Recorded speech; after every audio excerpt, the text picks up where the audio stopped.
అలగ చంచలమైన ఆత్మనందుంద నీ అలవాటు చేసే నీ ఉయ్యాల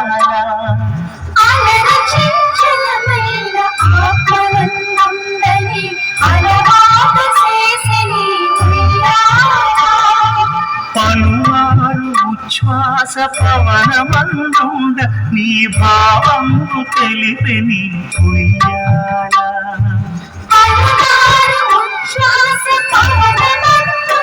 నీ భావము తెలిపి నీ ఉయ్యాల